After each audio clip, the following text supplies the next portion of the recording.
O yan, katatapos lamang ng Pasko, tapos papasok na yung bagong taon, tapos din sa amin sa Lipa, kasunod na rin ng fiesta, medyo merong mga tao na kararamdam ng konting guilt pagdating sa pagkain. Kaya naman sa video na to, sagutin natin ang tanong, paano nga ba natin babawasan ng guilt pagdating sa pagkain ngayong panahon na to? Hali kayo, pag-usapan natin yan. Bago ang lahat, alamin muna natin kung ano ba ang tinatawag na food guilt. Isa itong negatibong perspektibo pagdating sa pagkain ng ilang klase ng mga pagkain.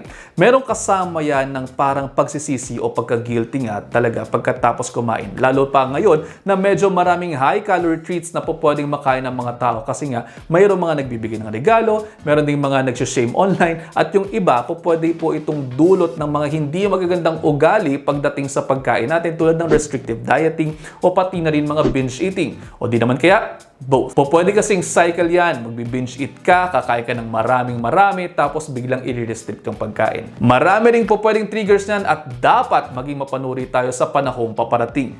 Pansinin po ninyo ang mesa kapag paparating na Kapaskuhan. Ang dami mga pagkaing dala-dala ng mga nagsisiuwian mula sa kanilang mga trabaho. Nagdadala kadalasan ng mga cookies, mga cakes, mga candies na pawang madadaling maubos pero napakaraming calories ng laman. Isama na rin po natin ang mga nakasanayang mga family gatherings na ang dami rin naman talagang dinadala sa kapagkainan. Tapos naririyan pa ang pressure ng mga kaibigan o pati na rin ng mga kamag-anak tulad nito. Oy, kita mo na babalik din ay. Aba nako, hindi ko tatanggihan yan. Minsan lang ay. Ang paminsan na pag-inom ng alcohol ay okay lang naman sana. Pero kung sobra naman sa allowable limits ay po pwede makapagpataas talaga ng calories. Kaya anong po pwede natin gawin para ma-lessen ang food guilt? Ganito.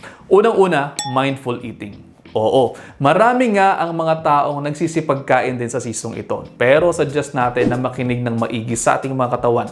Meron tayong mga hunger cues kung tawagin. Kung sa tingin natin ay around 80% full na tayo, tigil na muna. Maya-maya na ulit kumain at piliin din po ang mga less calorie options tulad ng mga gulay at prutas at mas damihan yan kaysa sa mga matataas ang calories tulad ng mga cakes, pastries, candies, soft drinks at alcohol.